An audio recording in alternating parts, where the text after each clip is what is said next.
औज़ुबिल्लाहिमिनश्शैतानिर्रजीम बिस्मिल्लाहिर्रहमानिर्रहीम। Dear students, अस्सलामु अलैकुम। आज से जो हमारे लेक्चर स्टार्ट हो रहे हैं वो सेगमेंटेशन के बारे में है।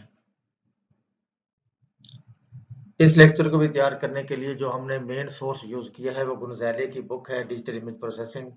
इसके अलावा हमने इंटरनेट रिसोर्सेज से भी कुछ मटेरियल लिया है। पहले लेक्चर की तरह ऐसे मटेरियल के वेब लिंक्स को कंपाइल करके हर लेक्चर के एंड में ऐड कर दिया गया है। अगर आप चाहें तो उन्हें भी विजिट कर सकते हैं। हमारे आज के लेक्चर के जो कंटेंट्स हैं उसमें सबसे पहले रिकैप है, फिर हम बात करेंगे इमेज प्रोसेसिंग स्टेप्स की, फिर हम मुख्तलिफ डेफिनेशन देखेंगे इमेज सेगमेंटेशन की। उसके बाद हम बात करेंगे यूज ऑफ इमेज सेगमेंटेशन, यानी कि एप्लीकेशन या इमेज सेगमेंटेशन कहाँ कैसे यूज होता है। उसके बाद हम मोटिवेशन की बात करेंगे। उस सेकंड लास्ट स्टेप जो होगा वो होगा टाइप्स ऑफ इमेज सेगमेंटेशन, और एट द लास्ट क्या है, अप्रोचेज ऑफ इमेज सेगमेंटेशन। तो सबसे पहले हम बात करते हैं रिकैप पे। अगर आप अपने प्रीवियस लेक्चर को रिकॉल करें तो उसके अंदर जो हमारा मेन टॉपिक था वो था हिस्टोग्राम मैचिंग, या जिसे आप हिस्टोग्राम स्पेसिफिकेशन भी कहते हैं। मगर उसके साथ साथ हमने क्या किया था, हिस्टोग्राम इक्वलाइजेशन को रिपीट किया था या रिवाइज किया था। और हिस्टोग्राम इक्वलाइजेशन की कुछ हमने वेरिएशंस भी देखी थी, और उन वेरिएशंस के ऊपर मैंने आपको टास्क भी दिया था, आपको याद होगा। और वो टास्क बहुत इंपॉर्टेंट टास्क था। मैंने आपको बताया था कि ये आपके एग्जाम का हिस्सा भी हो सकता है। अब क्वेश्चन ये है कि हमने हिस्टोग्राम इक्वलाइजेशन को रिपीट या रिवाइज क्यों किया? क्योंकि वो हिस्टोग्राम मैचिंग के अंदर as a pre step use होता है, या उससे पहले जो स्टेप होता है हिस्टोग्राम मैचिंग का, वो हिस्टोग्राम इक्वलाइजेशन है। तो हमने क्या किया, हिस्टोग्राम इक्वलाइजेशन को रिपीट किया, उसकी वेरिएशन देखी, और उसके बाद हमने बात की थी हिस्टोग्राम मैचिंग की, और हिस्टोग्राम मैचिंग की थ्योरी देखी, डिस्कस किया, और बाद में हमने एक प्रैक्टिकल एग्जांपल की उसकी, जिसके अंदर आपको याद होगा दो इमेज थे, एक सोर्स इमेज था और एक टारगेट इमेज था। और सबसे पहले हमने क्या किया था, सोर्स इमेज को इक्वलाइज किया, फिर हमने टारगेट इमेज को इक्वलाइज किया। After the equalisation of source and target image, फिर हमने इन इमेजेस को आपस में मैप किया था, और मैप करने के बाद हमारे पास एक फाइनल इमेज आया था जिसे हमने मॉडिफाइड इमेज कहा था। और वो मॉडिफाइड इमेज जो था वो हिस्टोग्राम मैचिंग की फाइनल आउटपुट थी, या फाइनल रिजल्ट था। फिर उसके बाद मैंने क्या किया था, आपको एक कोड भी हिस्टोग्राम मैचिंग के ऊपर कराया था, और स्टेप बाय स्टेप आपको मैंने समझाया भी था, फिर उसकी आउटपुट भी दिखाई थी इमेजेस की फॉर्म में, फिर उसके डिफरेंट हिस्टोग्राम भी मैंने आपको दिखाए थे। तो मुझे उम्मीद है कि आपको आपका जो प्रीवियस लेक्चर है वो रिकॉल हो गया होगा, और ब्रीफ सा मैंने आपको यहाँ ओवरव्यू भी दे दिया है। तो अब हम चलते हैं अपने ओरिजिनल कंटेंट्स की तरफ जो आज के लेक्चर के हैं। हमारे आज के लेक्चर का जो पहला कंटेंट है, इमेज प्रोसेसिंग साइकिल। ये थोड़ा-सा आपको इसलिए बताया जा रहा है कि आपको एक ओवरव्यू पता चल जाए कि इमेज प्रोसेसिंग के अंदर डिफरेंट स्टेप्स होते क्या हैं। किसी एप्लीकेशन को बनाने के लिए, किसी प्रोजेक्ट्स को बनाने के लिए आपको कैसे, यानी कि कहाँ से स्टार्ट करते हैं और ये किस तरह के स्टेप्स आगे बढ़ते जाते हैं।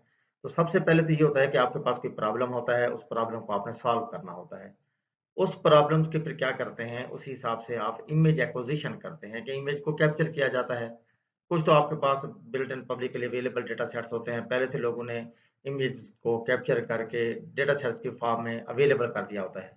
मगर बाज़ का ऐसा होता है कि आपको खुद इमेज एक्विजिशन करनी पड़ती है या इमेज को कैप्चर करना पड़ता है। तो बहरहाल इमेज एक्विजिशन जो है एक पहला स्टेप है। इसके बाद हम क्या करते हैं, प्री प्रोसेसिंग करते हैं। अब प्री प्रोसेसिंग में ये होता है कि हो सकता है कि आपके पास जो आपने इमेजेस को कैप्चर किया है वो डिफरेंट साइज के हों, तो आप उनको सेम साइज पे ला सकते हैं। या आप ये कह सकते हैं कि जो आपके इमेज हैं उनकी ओरिएंटेशन हो सकता है डिफरेंट हो, तो आप उनको सेम ओरिएंटेशन पे ला सकते हैं। या आप ये भी कह सकते हैं कि जो इमेजेस आपने कैप्चर किए हैं उन इमेज की क्वालिटी ठीक नहीं है, वो इमेज जो है नॉइजी हैं, ब्लर हैं, तो आप उन इमेज को इनहेंस कर सकते हैं। तो उसके बाद जब आपके पास इमेज प्री प्रोसेस हो जाता है, यानी कि अभी आप ये देख लें कि हमने प्री प्रोसेसिंग के हिसाब से काफ़ी सारे लेक्चर देखे हैं, जिसके अंदर हमने स्मूथिंग फ़िल्टर्स की बात की, शार्पनिंग फ़िल्टर्स की बात की, उसके अलावा हमने बात की हिस्टोग्राम की। अगर आप देखें तो हिस्टोग्राम के हमने 3 लेक्चर देखे हैं, तो उन तीनों हिस्टोग्राम के लेक्चर्स के अंदर क्या था, इमेज को हम एनहांस कर रहे थे, उसका कंट्रास्ट इंक्रीज़ कर रहे थे। इसी तरह अगर आप शार्पनिंग में जिस तरह हमने सोबल फिल्टर की बात की थी या हमने लैप्लासियन फिल्टर की बात की थी, या इसके अलावा अगर आप वैसे देखें ना, हम इमेज रेस्टोरेशन की बात भी कर चुके हैं। उसके अंदर हम काफी स्टैटिस्टिकल फिल्टर्स की बात कर चुके हैं, ऑर्डर स्टैटिस्टिकल फिल्टर की बात कर चुके हैं। तो बहरहाल जितने लेक्चर इससे पहले हमने देखे हैं वो बेसिकली इमेज को इनहेंसमेंट करने के लिए, इमेज को प्रिपेयर करने के लिए, या इमेज को नीट एंड क्लीन करने के लिए, या इमेज को जस्ट लाइक ओरिजिनल बनाने के लिए, जिस तरह हमने रेस्टोरेशन की बात की थी। तो ये सारे लेक्चर इससे पहले क्या थे, इमेज को इनहेंस करने के लिए या प्री प्रोसेसिंग करने के लिए हमने पढ़े हैं। पर उसके बाद जब इमेज आपके पास प्री प्रोसेस हो जाता है तो फिर हम बात करते हैं सिगमेंटेशन की। तो सिगमेंटेशन एक बहुत इंपॉर्टेंट टॉपिक है। सिगमेंटेशन जो है इसके ऊपर नंबर ऑफ मेथड्स हैं, इसके ऊपर बुक्स लिखी गई हैं। तो सिगमेंटेशन जो है वेरी वेरी इंपॉर्टेंट टॉपिक। तो यार इसके ऊपर भी हम 5 से 6 लेक्चर इंशाल्लाह देखेंगे। आई होप कि वो लेक्चर्स आपको बहुत बेनिफिशियल होंगे आप लोगों के लिए। मगर हमारे पास क्या है, प्री प्रोसेसिंग के बाद हमारे पास सेगमेंटेशन होती है, ताकि हमारे पास एक नीट एंड क्लीन इमेज से वो एरिया हम सेगमेंट कर सकें जो हमें रिक्वायर्ड है। तो ज़रा ये हम आगे चलते जाएंगे, सेगमेंटेशन के लेक्चर पढ़ते जाएंगे, तो आपको ये मजीद क्लियर होता जाएगा। मगर इसमें आपको जो स्लाइड है, इसके अंदर एक जनरल ओवरव्यू दिया गया है कि आपके इमेज प्रोसेसिंग के साइकिल या जनरल स्टेप्स क्या हो सकते हैं। जब आपके पास इमेज सेगमेंटेशन हो जाता है तो फिर हम उसकी रिप्रेजेंटेशन या डिस्क्रिप्शन की बात करते हैं, और उसके बाद हमारे पास क्या होता है, प्रोसेस्ड इमेज आ जाता है। अब प्रोसेस्ड इमेज ही आपका क्या होता है, रिजल्ट होता है। तो बहरहाल ये एक जनरल सिनेरियो है। तो ये सब बेस करते हैं नॉलेज बेस के ऊपर। तो इस स्लाइड से आपको थोड़ा सा ओवरव्यू हो गया होगा कि हमने क्या करना होता है, इमेज को कैसे लेके चलना है, और इमेज कैप्चर से इमेज जो हमारे पास आउटपुट आता है उस तक कितने या कौन कौन से स्टेप्स जो हैं वो इन्वॉल्व हो सकते हैं। अगर आप इस स्लाइड के ऊपर भी देखें तो आपके पास क्या है, general steps in image processing, उसी तरह के स्टेप्स हैं, अब किसी और अंदाज में यहाँ पेश किया गया है। यानी सबसे पहले क्या करना है, अपनी इमेज को एक्विजिशन करनी है, फिर आपने प्री प्रोसेसिंग करनी है, जिस तरह कि मैंने प्रीवियस स्लाइड में बताया है कि आपने इमेज को क्या करना है। अगर साइज बराबर नहीं है तो आप उन इमेजेस का साइज बराबर कर लें। अगर इमेज आपके पास नॉइजी है तो उसकी नॉइज रिमूव कर दें। अगर इमेज आपके ओरिएंटेशन ठीक नहीं है इमेजेस की, तो आप एक ओरिएंटेशन पे लें। तो बहरहाल जो प्री प्रोसेसिंग है इसमें आप इमेज को नॉर्मलाइज करना भी कह सकते हैं, कि जब आप उसका साइज एक कर रहे हैं या आप उसकी ओरिएंटेशन चेंज कर रहे हैं तो आप इमेज को बेसिकली क्या कर रहे हैं, नॉर्मलाइज कर रहे हैं। तो इसके बाद हमारे पास जो नेक्स्ट स्टेप आता है वो सिगमेंटेशन का होता है। तो ये स्टेप बड़ा इंपॉर्टेंट है। जो स्टेप अभी हम सिगमेंटेशन की बात कर रहे हैं, तो इसके ऊपर हमारे 5 से 6 लेक्चर हैं, जिस तरह कि मैंने आपको प्रीवियस स्लाइड में बताया है। तो इंशाल्लाह ये आपको क्लियर हो जाएंगे। तो जब हमारे पास सिगमेंटेशन परफॉर्म हो जाती है तो उसके बाद हमारे पास सिगमेंटेड इमेज आ जाता है। अब उसमें से हम फीचर्स निकालते हैं। क्या निकालते हैं, फीचर को एक्सट्रैक्ट करते हैं। ये चीजें हम आगे जाके पढ़ेंगे, चलिए मैं थोड़ा सा यहाँ पर ओवरव्यू दे देता हूँ। तो फीचर एक्सट्रैक्शन से मुराद ये है कि हमारे पास नंबर ऑफ तरह के फीचर्स हैं। जिस तरह हमारे पास स्टैटिस्टिकल फीचर हैं, ज्योमेट्रिकल फीचर हैं, टेक्सचर फीचर हैं, कलर फीचर हैं, शेप फीचर है। तो इसी तरह हमारे पास कोई डिस्क्रिप्टर है। तो बहरहाल हम क्या करते हैं, सेगमेंटेड इमेज से हम क्या करते हैं, फीचर्स को एक्सट्रैक्ट कर लेते हैं। अब उन फीचर्स को क्या होता है, हमारे पास कुछ रिडंडेंट फीचर आ जाते हैं। यानी कैसे फीचर आ जाते हैं, जिन फीचर की हमें जरूरत नहीं होती, जो वो ऐसे फीचर होते हैं जो हमारे रिजल्ट्स में खातिर खा कंट्रीब्यूट नहीं करते, तो हम फिर फीचर को ऑप्टिमाइज करते हैं। यानी उसे आप फीचर सिलेक्शन भी कह सकते हैं, फीचर ऑप्टिमाइजेशन भी कह सकते हैं। तो हम क्या करते हैं, जो प्रोमिनेंट फीचर होते हैं उन फीचर को हम सेलेक्ट कर लेते हैं। जब हमारे पास एक फीचर वेक्टर आ जाता है तो उसके बाद हम कोई भी क्लासीफायर यूज करके, किसी क्लासिफिकेशन मेथड को देके हम उसको क्लासीफाई करते हैं। अब आपको मैं थोड़ा सा यहाँ पर ओवरव्यू देता हूँ। क्लासिफिकेशन का मतलब यह है कि हो सकता है कि आपके पास दो तरह के इमेजेस हो, एक हेल्दी हो एक अनहेल्दी हो। जब आप क्लासीफायर को देंगे तो based on the feature vector वो क्या करेगा, इमेजेस को हेल्दी और अनहेल्दी में क्लासीफाई कर देगा। तो ये थोड़ा सा ओवरव्यू है। आई होप कि आपको इससे भी थोड़ा सा एडवांटेज हुआ होगा। अब यहाँ से हमारा जो है वो शुरू हो रहा है कि इमेज सेगमेंटेशन, यानी कि हम अब इमेज सेगमेंटेशन के कॉन्सेप्ट को अंडरस्टैंड करने की कोशिश करते हैं कि बेसिकली इमेज सेगमेंटेशन है क्या चीज़। तो इसमें हम डिफरेंट तरह से कुछ सिनेरियो देखेंगे ताकि आपको इमेज सेगमेंटेशन का कॉन्सेप्ट क्लियर हो जाए कि व्हाट इज इमेज सेगमेंटेशन। तो हमारे पास जो पहला स्टेप है फिलहाल यहाँ पे, segmentation attempts to partition the pixel of an image, partition the pixel of an image into groups that strongly correlate with the objects in an image। इसका कहने का मतलब यह है कि आपके पास जो इमेज है उसके अंदर नंबर ऑफ ऑब्जेक्ट्स होंगे जिनको हम सेगमेंट करना चाहते हैं। मगर उन नंबर ऑफ ऑब्जेक्ट्स के जो पिक्सल हैं आपस में, उनको आपस में स्ट्रांगली कोरिलेट करना चाहिए। अगर आप इस एग्जांपल में देखें जो आपके पास नीचे इमेज दिए गए हैं, ये आपके पास जो लेफ्ट साइड इमेज है इसमें नंबर ऑफ पॉइंट्स पड़े हुए हैं। अगर अगर इनको ऑब्जेक्ट्स कंसीडर कर लें, यानी कि ऑब्जेक्ट 1 2 3, अगर आप पहले ऑब्जेक्ट को देखें तो यहाँ पर इसके जो पिक्सल्स हैं ये आपस में स्ट्रांगली कोरिलेट का मतलब है कि ये एक जैसे हैं, सिमिलर हैं। इसीलिए उसने क्या किया, इन पिक्सल को ग्रुप करके यहाँ पर सिगमेंट कर दिया।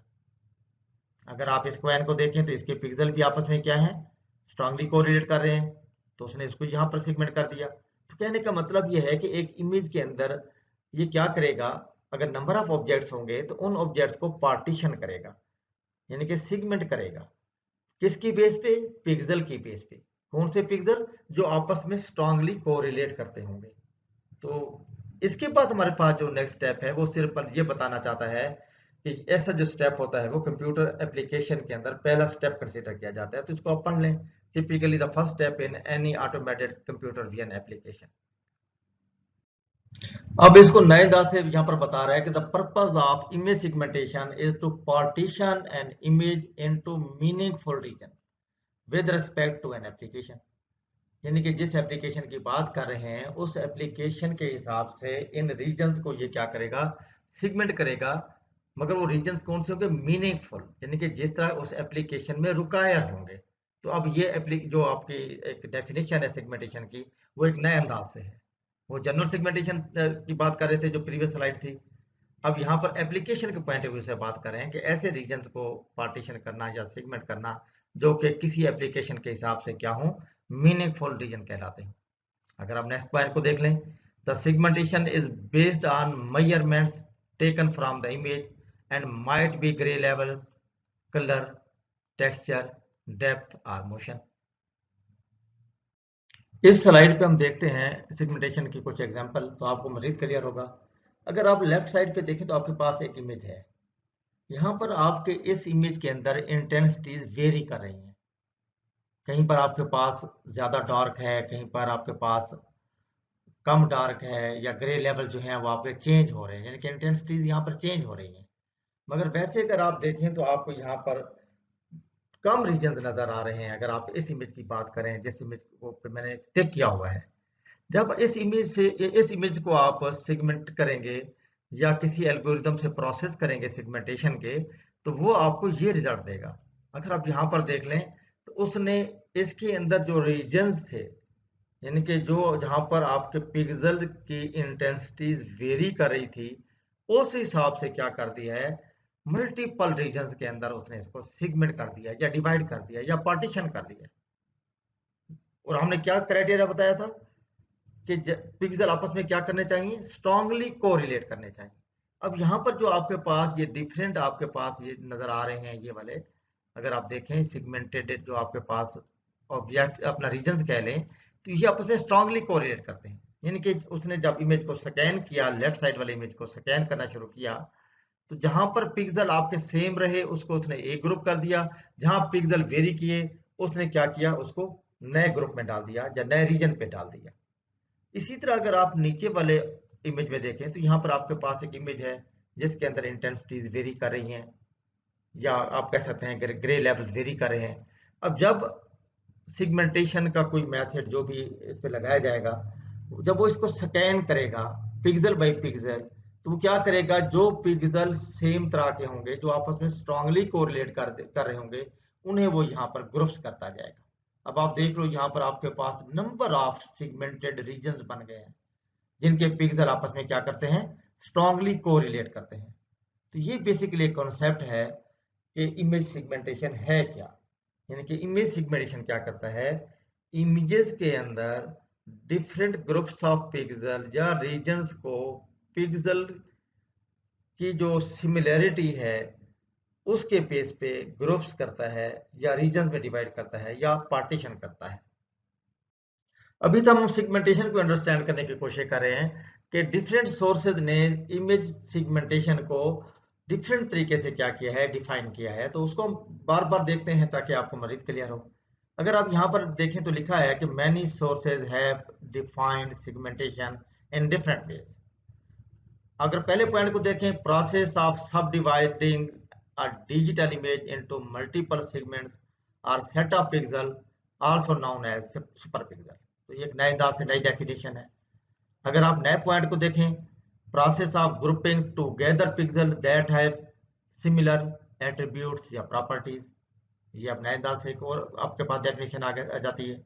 इसी तरह अगर आप नेक्स्ट पॉइंट को देखें, process of simplifying the representation of an image into something more meaningful and easier to analyse, यानी कि process of simplifying the representation of an image into something, something का मतलब वही region, segment, objects, more meaningful and easier to analyse, यानी कि वो more meaningful भी हो और उनको इजिली एनालाइज भी किया जा सके।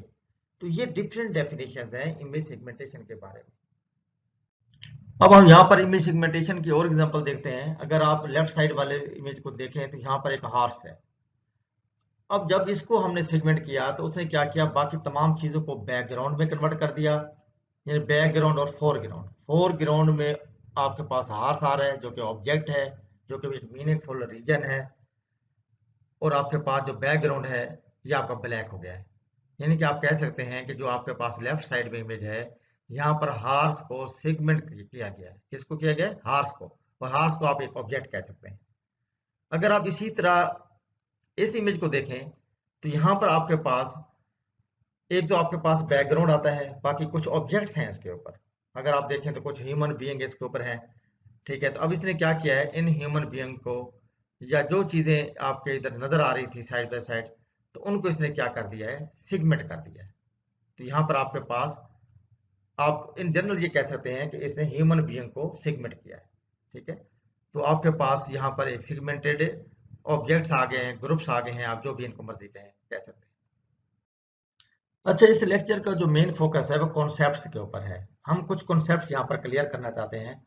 कुछ जो है ना, लोग चीज़ों को आपस में कंफ्यूज कर लेते हैं, यानी कि कुछ को ये नहीं पता होता कि इमेज लोकलाइजेशन और इमेज सेगमेंटेशन में बेसिक डिफरेंस क्या है। तो बहरहाल कुछ कॉन्सेप्ट्स की बात करते हैं ताकि आपके कॉन्सेप्ट्स क्लियर हो जाएं। जब भी आप किसी एप्लीकेशन या प्रोजेक्ट पे काम करें तो आपका जो कॉन्सेप्ट है वो बिल्कुल क्लियर होना चाहिए हर एक चीज़ के बारे में। तो अभी हम बात करते हैं इमेज लोकलाइजेशन की। इमेज लोकलाइजेशन क्या है? It helps us to identify the location of a single object, यानी कि location of the single object in the given image. यानी कि इमेज लोकलाइजेशन बेसिकली क्या करता है, हमें ऑब्जेक्ट के लोकेशन को प्रोवाइड करता है या आइडेंटिफाई करने में हेल्प करता है। अगर आप इमेज सेगमेंटेशन की बात करें तो इमेज सेगमेंटेशन क्या करता था, सिमिलर ग्रुप्स ऑफ पिक्सल को ऑब्जेक्ट में कन्वर्ट करता था या रीजन में कन्वर्ट करता था। जबकि इमेज लोकलाइजेशन क्या है, उसी ऑब्जेक्ट की लोकेशन को आइडेंटिफाई करता है। तो ये बेसिक डिफरेंस है image localisation and image segmentation के अंदर। अगर आप नेक्स्ट स्टेप देखें, in case we have multiple objects present we then rely on the concept of object detection. अब यहाँ पर एक तीसरी बात आ गई है कि इमेज सेगमेंटेशन में क्या था, ग्रुप ऑफ पिक्सल को आपने मार्क किया, रीजन बन गया, ऑब्जेक्ट बन गया। और इमेज लोकलाइजेशन ने क्या किया, उसी ऑब्जेक्ट की लोकेशन आइडेंटिफाई कर दी। अब ये कहता है नेक्स्ट स्टेप में कि अगर आपके पास मल्टीपल ऑब्जेक्ट्स हैं तो फिर हम उसको इमेज लोकलाइजेशन नहीं कहेंगे, उसको ऑब्जेक्ट डिटेक्शन कहेंगे। यानी कि नंबर ऑफ ऑब्जेक्ट्स हैं तो उनको हम क्या कहेंगे, ऑब्जेक्ट डिटेक्शन। तो आपके पास जो नेक्स्ट पॉइंट है, it can predict the location along with the class for each object. अब अगर आप इस स्लाइड के ऊपर देखें तो आपके पास image localisation and object detection को क्लियर किया गया है एग्जांपल के जरिए। अगर आप यहां पर देखें इस इमेज के अंदर, तो यहां पर आपके पास लिखा है इमेज लोकलाइजेशन, क्योंकि इसके अंदर एक ऑब्जेक्ट है। उस ऑब्जेक्ट को यहां पर देखें फ्रेम के अंदर या बॉक्स के अंदर, अगर आप यहां पर देखें ना, ये बॉक्स मार्क किया गया है, इसके अंदर इस ऑब्जेक्ट को क्या कर दिया गया है, लोकलाइज कर दिया गया। अब अगर आप प्रीवियस स्लाइड को रिकॉल करें तो वहां पर यह था कि अगर आपके पास मल्टीपल ऑब्जेक्ट्स हैं, यानी कि एक से ज्यादा ऑब्जेक्ट्स हैं, तो फिर हम उसको कहते हैं ऑब्जेक्ट डिटेक्शन। अगर आप यहां पर देखें, आपके पास इमेज है, यहां पर दो ऑब्जेक्ट हैं, एक कैट है और एक डॉग है। तो अब यहां पर हम लोकलाइज की बात नहीं कर रहे, हम कह रहे हैं ऑब्जेक्ट डिटेक्शन कह रहे हैं। यानी कि आपने क्या किया, कैट को भी मार्क कर दिया है और इसी तरह डॉग को भी। तो ये बेसिकली कॉन्सेप्ट है image localisation and object detection का। अब अगर आप इस स्लाइड के ऊपर देखें तो यहाँ पर लिखा है कि व्हाट इज एन इमेज। इनकी इमेज तो आप पहले पढ़ चुके हैं, इमेज की डेफिनेशन का भी पता है, मगर यहाँ पर इमेज को एक नए सिनेरियो के साथ पेश किया गया है। अगर आप पहले पॉइंट को पढ़ें तो लिखा है कि an image is a collection और सेट ऑफ डिफरेंट पिक्सल। ये आपको पहले ही पता है, मगर नई बात क्या है, we group together the pixel that have similar attributes using image segmentation. ये बात भी आप पहले पढ़ चुके हैं। मगर जो तीसरा पॉइंट है वो क्या कह रहा है, practical idea of image segmentation. यानी कि अगर आप इमेज को देखें तो यहाँ पर हमारे पास मल्टीपल ऑब्जेक्ट्स हैं। क्या है, मल्टीपल ऑब्जेक्ट्स। अगर आप इनको मार्क कर दें बॉक्स के अंदर तो ये ऑब्जेक्ट डिटेक्शन कहलाता है। क्या कहलाता है, ऑब्जेक्ट डिटेक्शन। यहाँ देखें आपके पास डिफरेंट, आपके पास जो ऑब्जेक्ट्स हैं इनको मार्क कर दिया गया, तो ये ऑब्जेक्ट डिटेक्शन है। जबकि आप यहाँ पर देखें तो यहाँ पर उन पिक्सल को ग्रुप कर दिया गया है, यानी कि जो आपके ऑब्जेक्ट यहाँ पर मार्क हुए हैं उन पिक्सल की बेस पे इनको डिफरेंट कलर दे दिए गए हैं। यानी कि आप ये कह सकते हैं कि अब ये इमेज सिगमेंटेशन है। इसको इंस्टेंस सिगमेंटेशन भी कहा जाता है, पर फिलहाल आप इसको सिगमेंटेशन ही कहें। यानी कि आपके पास जो यहाँ पर सिंपली क्या है, ऑब्जेक्ट्स को मार्क किया गया है, और यहाँ पर किसको मार्क किया गया है, उन ऑब्जेक्ट्स को पिक्सल की बेस पे एक नया कलर या ग्रुप कर दिया गया है। तो ये बेसिकली एक डिफरेंस है ऑब्जेक्ट और किसके दरमियान, सिगमेंटेशन के दरमियान। अब अगर आप इस स्लाइड पे देखें तो यहाँ पर वैसे लिखा हुआ है कंप्यूटर व्यू एंड टास्क, मगर यहाँ पर अगर आप देखें तो वो कहता है कि आपके पास पहले क्या है, एक कैट है, इसको वो क्लासिफिकेशन की बात कर रहा है, क्लासिफिकेशन प्लस लोकलाइजेशन। तो उसने क्या किया, कैट को लोकलाइज कर दिया, क्लासिफाई कर दिया इस इमेज के अंदर।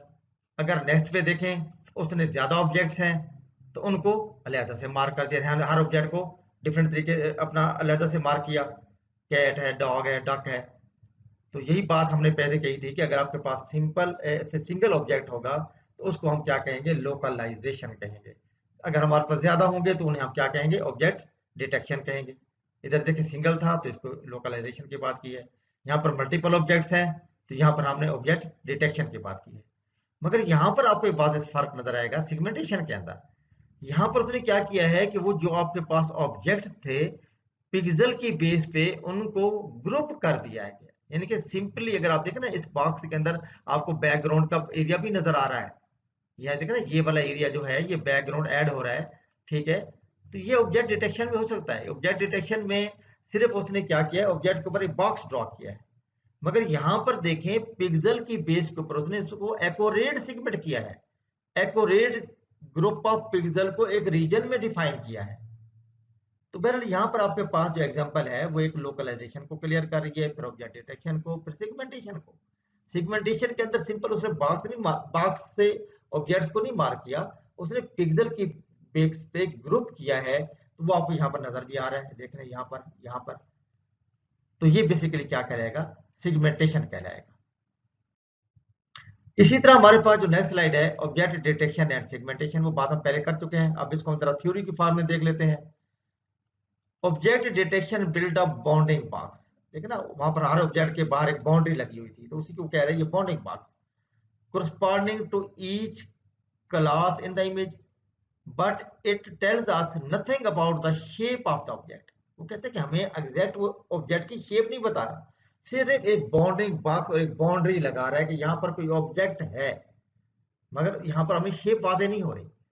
We only get the set of bounding box coordinates. जबकि नेक्स्ट स्टेप में क्या कहता है, image segmentation creates pixel wise mask for each object in the image। This technique gave us a far more granular understanding of objects in the image। आपने देखा था previous slide में कि इमेज सिगमेंटेशन जो है वो पिक्सल वाइज मास्क क्रिएट कर रही थी। यानी कि उसने क्या किया, अगर आप उस ऑब्जेक्ट को देखें जहां पर वो पिक्सल वाइज उसने उसको ग्रुप किया, तो वहां पर उस ऑब्जेक्ट की शेप भी क्लियर नजर आ रही थी। जबकि आपके ऑब्जेक्ट डिटेक्शन के अंदर क्या था, सिर्फ एक बाउंड्री बॉक्स था। तो ये बेसिकली डिफरेंस है object detection and image segmentation में। अब इस स्लाइड पे क्या है जी, how does image segmentation work, कि एक इमेज सेगमेंटेशन वर्क कैसे करता है। तो हम डिफरेंट सिनेरियो देख रहे हैं ताकि आपको मजीद से मजीद क्लियर हो, क्योंकि मैंने आपको एक बात पहले क्लियर कर दिया कि image segmentation is very very important topic. ये बहुत एप्लीकेशन में यूज होता है, बहुत प्रोजेक्ट्स में यूज होता है, इसलिए आपके अगर कॉन्सेप्ट क्लियर हुए तो आप इसको अच्छे तरीके से यूज कर सकते हैं। अब इसका जो पहला स्टेप है वो क्या है, इमेज कैन बी डिवाइडेड और partition into various parts called segments. ये बात आप पहले पहले देखिए, मगर यहाँ पर इसको नए तरीके से डिफाइन किया गया है। नेक्स्ट पॉइंट क्या है, it's not a great idea to process the entire image at the same time. Next step क्या है, there will be regions in the image which do not contain any information। अब next step क्या है जी, by dividing the image into segments we can make use of the important segment for image processing. जब आपने segments में divide कर लिया तो आप उनको यूज कर सकते हैं, जो आपके इंपॉर्टेंट सेगमेंट्स हैं किसी भी एप्लीकेशन में, किसी भी और प्रोजेक्ट्स में, जिनके आपके पास ज़ाहिर है कि हो सकता है कि कुछ ऐसे ऑब्जेक्ट्स हों जिसको आप डिस्कार्ड कर दें, और कुछ ऐसे हो जो आपके लिए बहुत इंपॉर्टेंट हो, और वो आप अपनी एप्लीकेशन में क्या कर सकते हैं, उन्हें यूज कर सकते हैं। इसी तरह आपके पास नेक्स्ट स्टेप क्या है, that in a nutshell is how image segmentation work. अब अगर इसकी कुछ एग्जांपल देख लें तो आपको मजीद क्लियर हो जाएगा, जिसको हम बात कर रहे थे प्रीवियस स्लाइड पे। अब पहले एग्जांपल क्या है जी, segmentation based on grey scale. Very simple model of grey scale leads to inaccuracies in object labelling. अगर आप देखिए तो यहां पर आपके पास एक इमेज है ग्रे लेवल में। अब इसको सेगमेंट किया गया है उसी तरह पिक्सल की बेस पे, यानी कि जो पिक्सल आपस में को रिलेट करें स्ट्रांगली, उनको ग्रुप्स कर दिया गया है। तो यहां पर बेसिकली ग्रुप्स करके बाद डिफरेंट कलर से लेबल कर दिया गया है। असल में अगर लेबल ना भी करते तो आपके पास ये जहां जितने यहाँ पर जो आपके पास ऑब्जेक्ट्स पड़े हैं, जिनको आप जहां देख भी सकते हैं, तो इन्हें क्या किया गया है, पिक्सल की बेस पे यहाँ पर ग्रुप्स किया गया है। मगर ज्यादा मोर अंडरस्टैंडिंग के लिए इन्हीं ग्रुप्स को क्या किया है, डिफरेंट कलर दे दिए गए हैं, मीन लेबल कर दिया गया है। तो ये भी एक क्या है, इमेज सेगमेंटेशन की एग्जांपल है। अगर आप इस सेकंड एग्जांपल में देखें तो यहाँ पर क्या है जी, सेगमेंटेशन बेस्ड ऑन टेक्सचर। जो प्रीवियस आपकी एग्जांपल थी वो बेस्ड ऑन ग्रे लेवल थी, यानी कि उसके आपके पास जो इमेज था वो ग्रे लेवल में था, और हर जो आपके पास ऑब्जेक्ट्स या वेजिटेबल वहां पड़ी थी उसके डिफरेंट ग्रे लेवल थे। उन्हीं ग्रे लेवल के बेस पे क्या किया, उसने ग्रुप्स किया और बाद में उनको लेबल कर दिया डिफरेंट कलर से। यहां पर जो कह रहे हैं सेगमेंटेशन वो बेस्ड ऑन टेक्सचर है। नेक्स्ट स्टेप क्या है जी, enables object surfaces with varying pattern of grey to be segmented, यानी कि डिफरेंट ग्रे लेवल भी आप इसको मॉनिटर कर सकते हैं, या टेक्सचर के बेस पे भी आप कर सकते हैं। अगर आप इस इमेज के अंदर देखें तो आपके पास यहाँ पर ये एक टेक्सचर है, ये डिफरेंट टेक्सचर है, यहाँ पर डिफरेंट ग्रे लेवल्स हैं। अब उसने क्या कर दिया है, इनको सेगमेंट कर दिया। देख रहे हैं यहाँ पर भी आपके पास सेगमेंट नजर आ रहा है, यहाँ भी सेगमेंट हो रहा है, यहाँ भी सेगमेंट हो रहा है, और यहाँ पर भी उसने सेगमेंट करके उसको बाद में लेबलिंग कर दी। देख ना, यहाँ पर आपके पास ये वाला यहाँ सेगमेंट हुआ, ये जो आपका टेक्सचर है वो यहाँ पर आपके पास सेगमेंट हो रहा है। तो उसके बाद उसने क्या कर दिया, इसको डिफरेंट कलर से लेबल भी कर दिया। तो बहरहाल इस एग्जांपल के अंदर जो आपकी सेगमेंटेशन परफॉर्म हो रही है वो बेस्ड ऑन द क्या हो रही है, टेक्सचर या ग्रे लेवल या ग्रे पैटर्न्स के ऊपर हो रही है। अगर आप यहां पर देखें तो आपके पास एक तीसरी एग्जांपल है, सेगमेंटेशन बेस्ड ऑन मोशन, यानी कि ये सेगमेंटेशन मोशन की बेस पे है। The main difficulty of motion segmentation is that an image intermediate step is required to estimate an optical flow field। और इसका जो नेक्स्ट स्टेप है, the segmentation must be based on this estimate and not in general the true flow. तो बहरहाल ये आपके पास जो एक सेगमेंटेशन की एग्जांपल है ये बेस्ड ऑन मोशन है, और आपको यहाँ नजर आ रहा है कि आपके पास एक इमेज है, ठीक है, और उसको यहाँ पर ऐसे सेगमेंट किया गया है बेस्ड ऑन द मोशन। अगर आप नेक्स्ट एग्जांपल को देखें, सेगमेंटेशन बेस्ड ऑन डेप्थ, यानी कि इसमें जो मेन पैरामीटर है वो डेप्थ है। डेप्थ की बेस पे इमेज को क्या किया गया है, सेगमेंट किया गया है। अगर यहाँ पर देखें तो दिस एग्जांपल, अगर इस पॉइंट को अगर आप पढ़ें, ये पढ़ चुके हैं, segmentation based on the depth, this example show a range image obtained with a laser range finder, and a segmentation based on the range the object distance from the sensor is useful in guiding mobile robots। तो बहरहाल यहाँ पर आपके पास mobile robots को guide करने में बड़ा helpful या यूजफुल होता है। मगर यहाँ पर जो आपके पास सेगमेंटेशन है वो based on the depth perform की गई है। अगर आप ये ओरिजिनल में देखें तो आपके पास यहाँ पर डेप्थ का आंसर आपको नजर आ रहा होगा। उसी की बेस के ऊपर क्या किया है, ये एक रेंज इमेज बना है और उसके बाद उससे क्या हुआ है, एक सेगमेंट इमेज आपके पास आ गया है। तो बेसिकली यहाँ पर इस एग्जांपल 4 के अंदर आपकी जो सेगमेंटेशन परफॉर्म हो रही है वो बेस्ड ऑन द डेप्थ हो रही है। अब हम ये देखते हैं कि यूज ऑफ सेगमेंटेशन क्या है, यानी कि आप जो सेगमेंटेशन को कहाँ कहाँ इस्तेमाल कर सकते हैं, इसकी इंपॉर्टेंस क्या है, क्यों सेगमेंटेशन की हम बार बार बात कर रहे थे कि ये बहुत ही इंपॉर्टेंट टॉपिक है या इंपॉर्टेंट आप स्टेप कह सकते हैं इमेज प्रोसेसिंग के अंदर। तो उसको बारी बारी देखते हैं कि ये कहाँ कहाँ कैसे यूज होता है। तो पहला स्टेप क्या है कि usually image segmentation is an initial and vital step in a series of processes aimed at overall image understanding. वो कहते हैं कि ये इनिशियल भी है और वाइटल स्टेप भी है, किसके लिए, ओवरऑल इमेज अंडरस्टैंडिंग के लिए। सेगमेंटेशन यानी कि इतनी इंपॉर्टेंट है कि इनिशियल और vital step in a series of processes aimed at overall image understanding. Next step क्या है कि identifying objects in a scene for object based measurement such as size and shape. यानी कि जो आपके पास कोई सीन होता है उसके अंदर आप ऑब्जेक्ट्स को उसकी साइज या शेप के ऊपर क्या कर सकते हैं, आइडेंटिफाई कर सकते हैं। तो आपके पास डिफरेंट तरह के सीन्स होते हैं और सीन्स डिफरेंट तरह के एप्लीकेशन में यूज हो सकते हैं। तो बहरहाल आप साइज और शेप की बेस पे क्या कर सकते हैं, अपने ऑब्जेक्ट्स को आइडेंटिफाई कर सकते हैं बाय यूजिंग सेगमेंटेशन। इसी तरह नेक्स्ट स्टेप क्या है कि identifying objects in a moving scene for object based video compression. यानी मूविंग सीन के अंदर भी आप ऑब्जेक्ट्स को क्या कर सकते हैं, आइडेंटिफाई कर सकते हैं। नेक्स्ट क्या है कि identifying objects which are at different distances from a sensor using depth measurement from a laser range finder enabling path planning for a mobile robots। तो ये हम एग्जांपल पहले देख भी चुके हैं प्रीवियस स्लाइड पे कि डेप्थ की बेस पे सेगमेंटेशन कैसे परफॉर्म हो रही थी। अब हमारे पास जो नेक्स्ट स्टेप है वो है improvement of pictorial information for human interpretation and perception. अब कहने का मतलब ये है कि जब आपके पास कोई एक इमेज होगा उसके अंदर वैसे नंबर ऑफ ऑब्जेक्ट्स हैं, जब आप अपने रिक्वायर्ड ऑब्जेक्ट्स को ग्रुप करके मार्क कर लेंगे तो अल्टीमेटली क्या होगा, वो ह्यूमन की इंटरप्रिटेशन या परसेप्शन को क्या करेगा, बेटर करेगा या इंप्रूव करेगा। इसी तरह हमारे पास नेक्स्ट स्टेप बड़ा इंपॉर्टेंट है, automatic analysis of remote sensing data from satellite.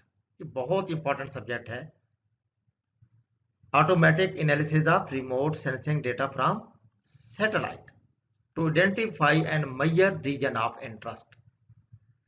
यानी कि आपके पास क्या होता है कि आप हर जगह ट्रैवल नहीं कर सकते, हर जगह मूव नहीं कर सकते। तो जो आपके पास सैटेलाइट से डेटा आता है, अगर उसका ऑटोमेटिक एनालिसिस किया जाए, अब ऑटोमेटिक एनालिसिस ऐसे तो नहीं हो जाएगा क्योंकि आपको कोई कंप्यूटर एप्लीकेशन बनानी पड़ेगी बेस्ड ऑन इमेज प्रोसेसिंग।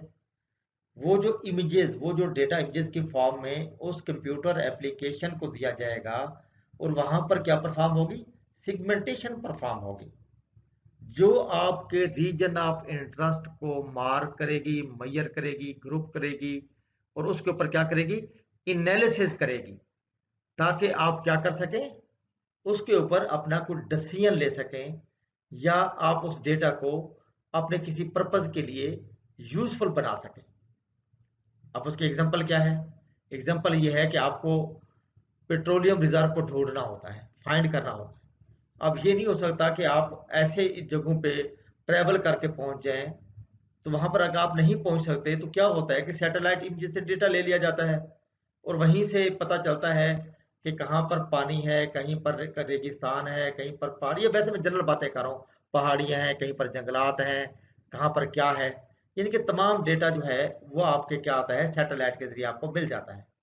फिर आप क्या करते हैं कि उन पर अगर पेट्रोलियम रिजर्व को ढूंढना हो, जंगलात को ढूंढना हो, या जो भी आपका एक स्पेसिफिक टास्क है जिसके लिए आप उस सैटेलाइट इमेज को यूज कर रहे हैं, तो आप क्या कर सकते हैं, किसी भी कंप्यूटर एप्लीकेशन को यूज करते हुए जिसके अंदर सेगमेंटेशन का बहुत अहम किरदार होगा, वो आप उसके जरिए ऑटोमेटिक एनालिसिस परफॉर्म कर सकते हैं। इसी तरह वो कहते हैं कि इफेक्टेड एरिया फ्रॉम डिसास्टर्स। अब आपका जिस तरह क्या हुआ, पाकिस्तान में जलजला आया था, अब आप इतना एरिया आपका इफेक्टेड हुआ, वहां पर आप मूव नहीं कर सकते थे, वहां गाड़ियां नहीं जा सकती थी, रोड आपके डैमेज हो चुके थे। तो उसके लिए क्या हो सकता है कि या तो आप हेलीकॉप्टर से फ्लाई करते हुए वहां से आप कोई इमेजेस लें, कुछ डेटा कलेक्ट करें, या फिर आप सैटेलाइट के जरिए कुछ वहां से डेटा कलेक्ट करें, फिर आप उस डेटा को क्या करें, एनालिसिस करें, ताकि आप सही डिसीजन ले सकें कि कहाँ पर कितना नुकसान हुआ, कहाँ पर क्या जरूर किस चीज़ की ज़रूरत है और कहाँ पर किस चीज़ की ज़रूरत नहीं है। तो बहरहाल इस तरह के जो सारे सरकमस्टांसेस होते हैं, वहाँ पर आपका computer application based on image processing specifically segmentation का बहुत अहम रोल है। यानी कि आप सेगमेंटेशन को यूज करते हुए आप एक बेहतरीन किस्म का एनालिसिस परफॉर्म कर सकते हैं after finding region of interest. इसी तरह अगर आप नेक्स्ट स्टेप देखें तो ये भी बहुत इंपॉर्टेंट है, to help medical experts in better identifying affected regions of human body, जिसमें आपके पास ट्यूमर आता है या कैंसर आता है। अब प्रॉब्लम ये होता है कि आपके पास नंबर ऑफ मोडेलिटीज हैं। वैसे तो इंसान के जो एक जिस्म है या बॉडी है, उसके नंबर ऑफ ऑर्गन्स हैं। जिस तरह आप किडनी की बात करते हैं, लीवर की बात करते हैं, हार्ट की बात करते हैं, ब्रेन की बात करते हैं, स्किन की बात करते हैं, कई तरह के आपके पास ऑर्गन्स हैं। फिर उन ऑर्गन्स की नंबर ऑफ मोडेलिटीज हैं, अल्ट्रासाउंड है, एक्सरे है, एमआरआई है, सीटी स्कैन है, पेट है। अब आपके पास जो मेडिकल एक्सपर्ट्स होते हैं वो इतने आप नॉलेज नहीं रखते, या ऐसा भी बात बात होता है कि जो आपकी जिन अपना मशीनों से वो डेटा कलेक्ट किया जाता है, जिस तरह एमआरआई की मशीन है या पेट है या आपके पास सीटी स्कैन है, तो वहां पर आपके पास जो आपको एमआरआई मिलती है या सीटी स्कैन मिलता है वो इतना क्लियर नहीं होता। या आप ये भी कह सकते हैं कि उसके अंदर वो जो ट्यूमर या कैंसर का एरिया है वो ज्यादा प्रोमिनेंट नहीं होता, हो सकता है वो इनिशियल स्टेज पे हो। तो जो एक मेडिकल एक्सपर्ट है उसके बारे में सही राय कायम नहीं कर पाता, यानी कि वो उसको सही तरीके से डायग्नोज नहीं कर पाता। अगर यही सारा जो डेटा है वो आपका बेशक सीटी स्कैन की सूरत में है या एमआरआई की सूरत में है या एक्सरे की सूरत में है, अगर किसी आप कंप्यूटराइज्ड एप्लीकेशन को दे दें जो मेडिकल एप्लीकेशन है, तो वो क्या करेगा, उसके अंदर वो जो आपका एरिया ऑफ इंटरेस्ट है जहां पर आप ट्यूमर को या कैंसर को फाइंड करना चाहते हैं, तो वो उसको जाके बेहतरीन तरीके से मार्क कर देगा। फिर आप उस एरिया को मेजर भी कर सकते हैं, उसकी शेप को भी एनालिसिस कर सकते हैं। आप ये भी देख सकते हैं कि ये किस स्टेज पे है, अर्ली पे है, मिडिल स्टेज पे है या आखिरी स्टेज पे है। यानी कहने का मतलब ये है कि अगर आप कंप्यूटर के ज़रिए यानी कि मेडिकल एप्लीकेशन के ज़रिए अगर आप उस एमआरआई सीटी स्कैन को प्रोसेस करेंगे, तो उसमें इमेज सेगमेंटेशन का बहुत अहम किरदार होगा। वो जो एरिया आपका इफेक्टेड है, जिसमें कैंसर या ट्यूमर बन चुका है, वो उसको बड़े अच्छे तरीके से क्या कर देगा, मार्क कर देगा। ठीक है, उससे आपको शेप भी नजर आ रही होगी, उसका साइज भी नजर आ रहा होगा, और वो एक्यूरेटली मार्क भी हो चुका होगा। तब जो मेडिकल एक्सपर्ट है उसके बारे में सही राय कायम कर सकता है और सही तरीके से उस पेशेंट का इलाज कर सकता है या क्योर कर सकता है, आप जो भी कह सकते हैं। इसी तरह हमारे पास जो नेक्स्ट स्टेप है वो क्या है, to help radiologist detect suspicious structures much effectively by using computer aided diagnosis system.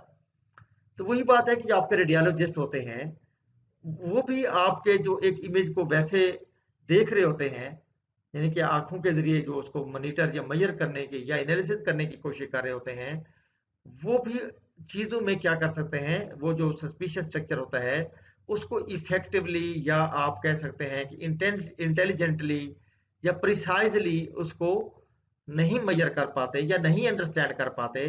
तो सबसे बेस्ट वही है कि अगर वो कंप्यूटर एडेड डायग्नोसिस सिस्टम को दे दिया जाए, तो वो क्या करेगा, एक्सीलेंट तरीके से मार्क करके रेडियोलॉजिस्ट की हेल्प कर सकता है। जब रेडियोलॉजिस्ट उसकी सही रिपोर्ट देगा, तो तब एक मेडिकल एक्सपर्ट अच्छे तरीके से उस पेशेंट का इलाज कर सकता है। तो इस तरीके से क्या होता है, मोर्टेलिटी रेट को कम किया जा सकता है या बेहतर तरीके से जो मरीज है या पेशेंट्स हैं उनका इलाज किया जा सकता है। तो इसलिए इमेज सेगमेंटेशन जो है ये बहुत इफेक्टिव है।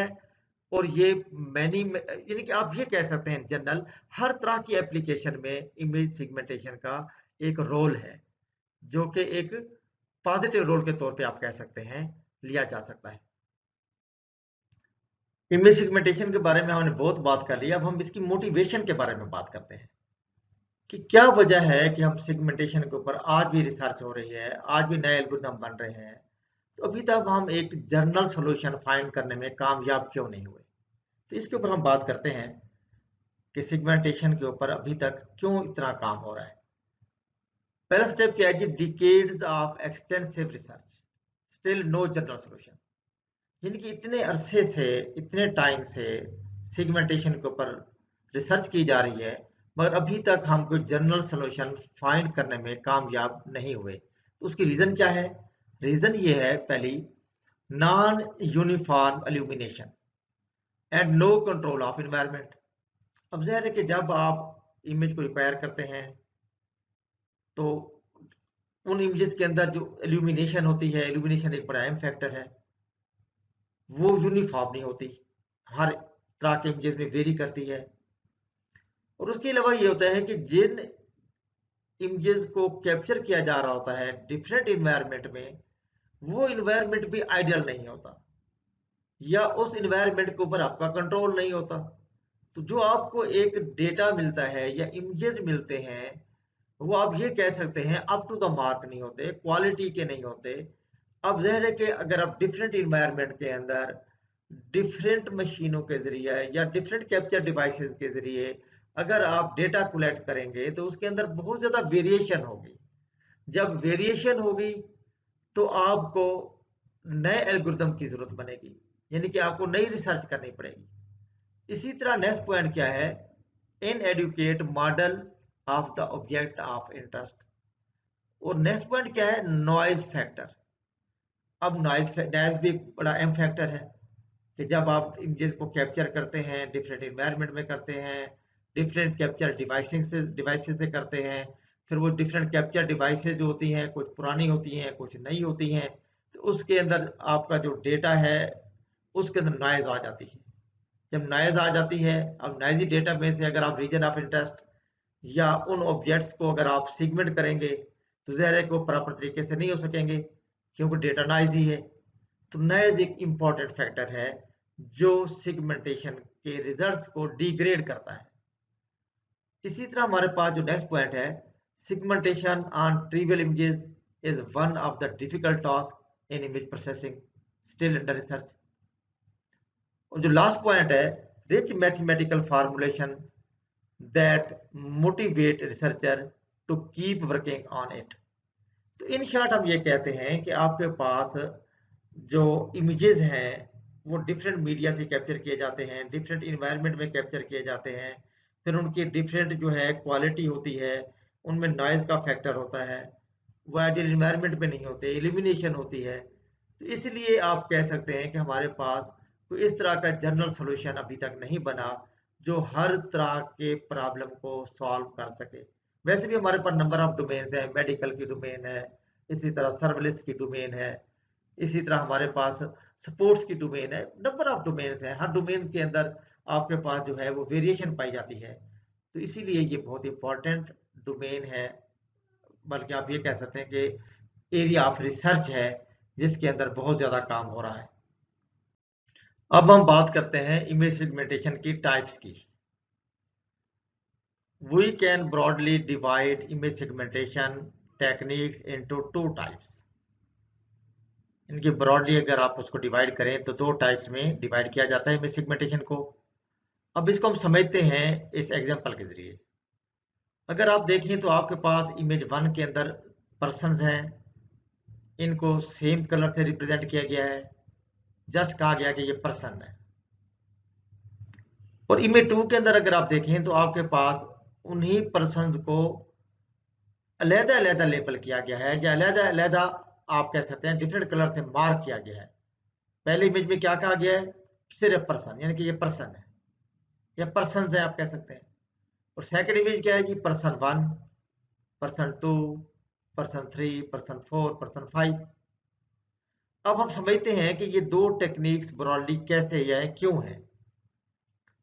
Both the images are using image segmentation to identify and locate the people present. दोनों में काम सेम हो रहा है, मगर एक में क्या है?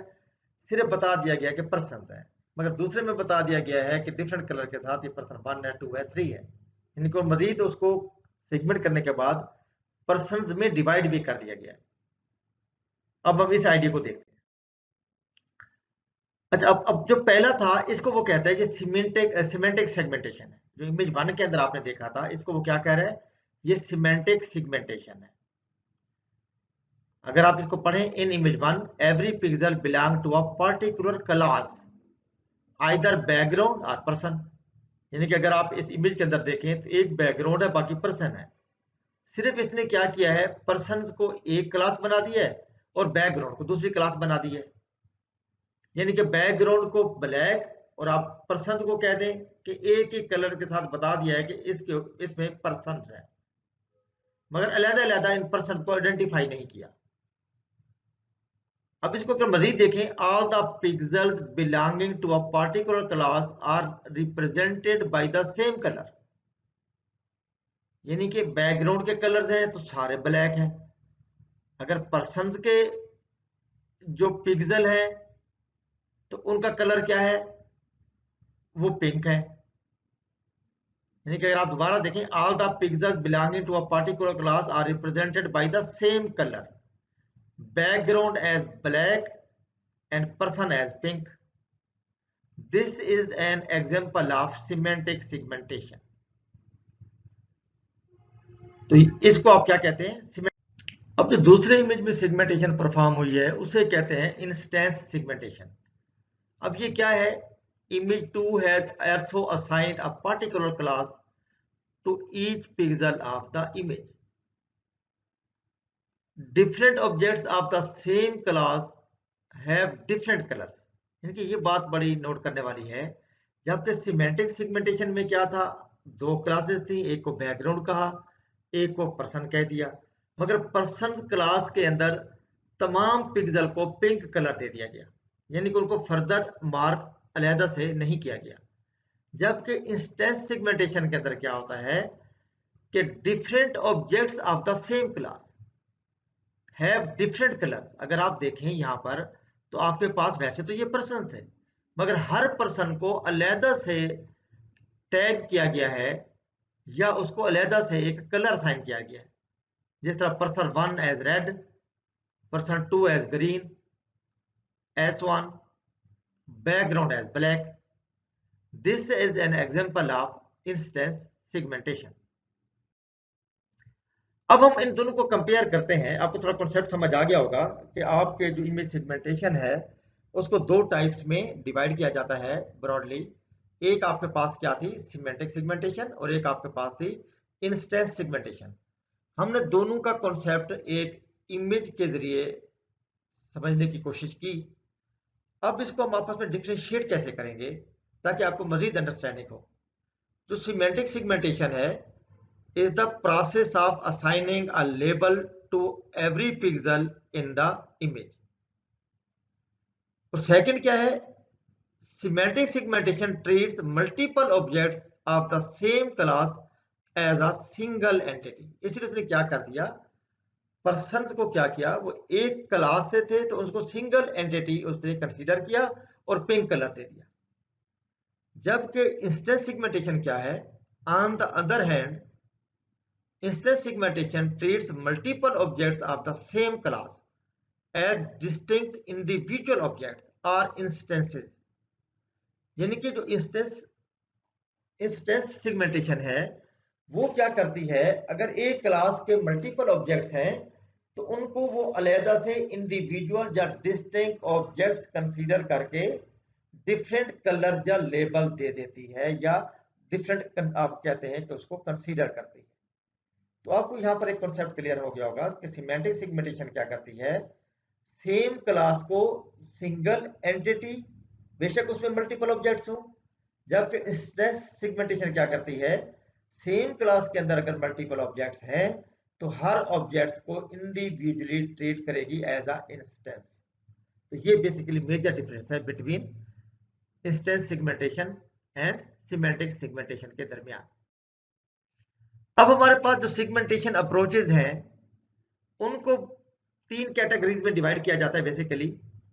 Pixel based segmentation, each pixel is segmented based on gray level values, no contextual information, only histogram, mean thresholding के जो मेथड्स हैं, ये पिक्सेल बेस्ड की बात कर रहा है। इसी तरह हमारे पास क्या है, region based segmentation, consider grey levels from neighbouring pixel by including similar neighbouring pixel, जिसको आप रीजन ग्रोइंग कहते हैं। यानी रीजन के बेस पे वो क्या करेगा, ग्रो करता जाएगा, जब तक वो पिक्सल सेम रहेंगी उस तक वो पिक्सल को मर्ज करता जाएगा।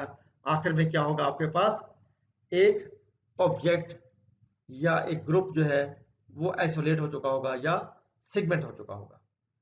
तो इसमें आपके पास जो एग्जांपल है वो आपके पास क्या है, रीजन ग्रोइंग भी आती है, सेपरेटेड मर्ज भी आता है, एंड वाटरशेड सेगमेंटेशन भी आती है। तो बेसिकली जो पिक्सेल बेस्ड सेगमेंटेशन है इसके अंदर थ्रेशोल्डिंग के मेथड्स आते हैं, थ्रेशोल्डिंग के मेथड्स हैं सेगमेंटेशन करने के लिए। इसी तरह रीजन बेस्ड सेगमेंटेशन के अंदर जो आपके पास मेथड आते हैं वो रीजन ग्रोइंग है, सेपरेट एंड मर्ज है, वाटरशेड है, इस तरह के और मेथड्स भी हैं। एक आपके पास है edge based segmentation, detects and links edge pixel to form contours.